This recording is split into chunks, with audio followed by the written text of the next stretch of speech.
Yang namanya rumah tangga itu, sakinah mawaddah warahmah itu ciri-cirinya adalah adanya kemesraan. Jadi suami dan istri itu mesra, nggak ada masalah. Justru itu malah bagus. Nah sekarang ini problemnya, bagaimana kalau kemesraan ini diumbar di depan umum? Itu kan yang jadi pertanyaannya. Kalau kemesraan itu diumbar di depan umum, dengan cara-cara, maaf, yang bisa menimbulkan syahwat.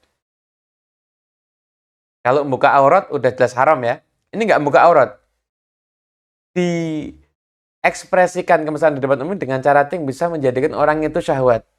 Tergerak syahwatnya. Maka itu hukumnya haram.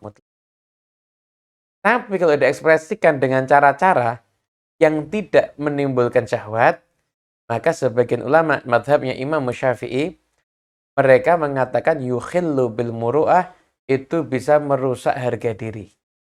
Kan di antara syaratnya orang yang boleh menjadi saksi di dalam syariat, itu orang yang punya muru'ah. Ciri-ciri orang yang punya muru'ah itu apa? Tidak mencium pasangannya di depan orang lain. Gitu.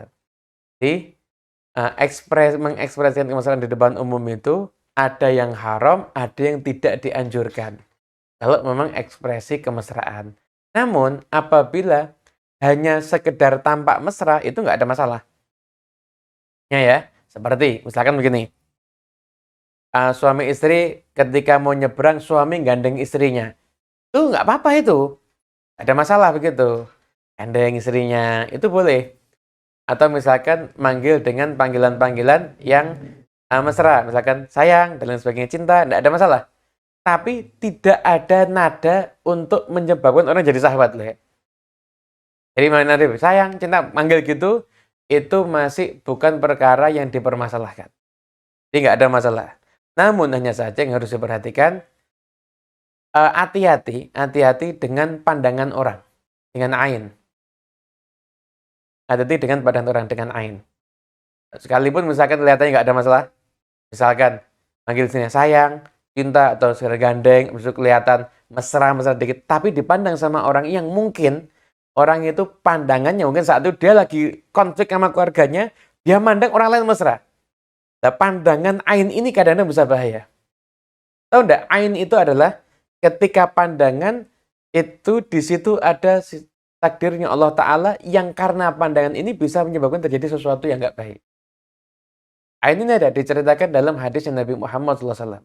Kalau ada sesuatu yang lebih cepat dari takdir, maka itu adalah ain. Karena bahayanya ain ini tadi. Kadang-kadang misalkan ya, kita mungkin pernah nih lihat kita pakai HP baru, orang wah HP-nya bagus nih. Setelah itu nggak lama HP-nya jatuh. Itu karena ain daripada orang tersebut ya, kena pandangan ain daripada orang tersebut. Akhirnya HP-nya jatuh begitu. Itu mungkin harus diperhatikan ya. Intinya kalau kami saya nggak bahas orang lain ya. Saya dididik oleh guru-guru kami, para habaib, itu bersikap mesra kepada istri adalah suatu keharusan, namun tidak menampakkan kemesraannya di depan umum. Kan foto pernikahan aja, kita kalau memang ada, biasanya ditaruh ada di ruangan kamar pribadi. Bukan ditaruh di bagian depan rumah yang semua orang bisa lihat, enggak. Foto keluarga aja kita taruh di bagian yang pribadi, bukan di ruang tamu yang semua orang bisa lihat. Kenapa? Karena kami ajarkan, kami dididik, wanita-wanita kami, istri-istri kami adalah hal yang mahal dan tidak ternilai harga. Sampai-sampai namanya pun kalau disebutkan aja kadang-kadang nggak kita sebutkan nama aslinya, tapi misalkan dengan julukan Ummu Fulanah atau Ummu Fulan dan lain sebagainya. Itu tarbiyah yang kami terima seperti itu. Jadi kami nggak mengamalkan, biasanya nggak mengatakan haram ya. Jadi hukum haram sudah saya jelaskan tadi. Kami nggak mengamalkan cara-cara menunjukkan kemesraan di depan umum, nggak mengamalkan seperti itu, karena memang tarbiyah kami betul-betul hubungan suami istri itu adalah ruangan privasi. Dan kalau memang kita lihat hadis-hadis yang menceritakan tentang kemesraan Nabi Muhammad SAW dengan istrinya, itu periwayatnya bukan sahabat yang lihat, enggak. Riwayat sahabat yang lihat itu hanya sangat sedikit. Rata-rata riwayat hadis tentang kemesraan Rasulullah SAW dengan istrinya, itu dari istri beliau sendiri. Dari Sayyidatuna Aisyah, dari Ummu Salamah, dari Maimunah, dari Sofiyah, dari istri Nabi Muhammad SAW. Atau orang yang tinggal sama Nabi, seperti Anas bin Malik. Ada juga Abdullah bin Abbas. Abdullah bin Abbas kok bisa meriwayatkan? Karena Abdullah bin Abbas keponakan dari istrinya Nabi. Ya akhirnya bisa meriwayatkan. Jadi bukan dari orang luar yang lihat, enggak. Tapi dari orang dalam yang mau nggak mau akan lihat bagaimana mesranya Nabi Muhammad SAW terhadap pasangannya. Jadi, kalau boleh saya simpulkan bahwasanya bermesraan di muka umum dengan istri bisa jadi hukumnya haram kalau menimbulkan syahwat.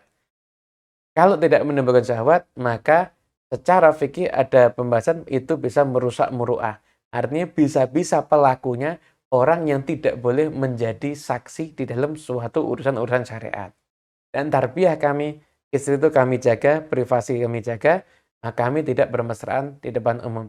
Biarlah kemesraan itu hanya milik pasangan suami istri itu sendiri, bukan untuk dinikmati atau dilihat oleh orang-orang yang di luar hubungan suami istri tersebut.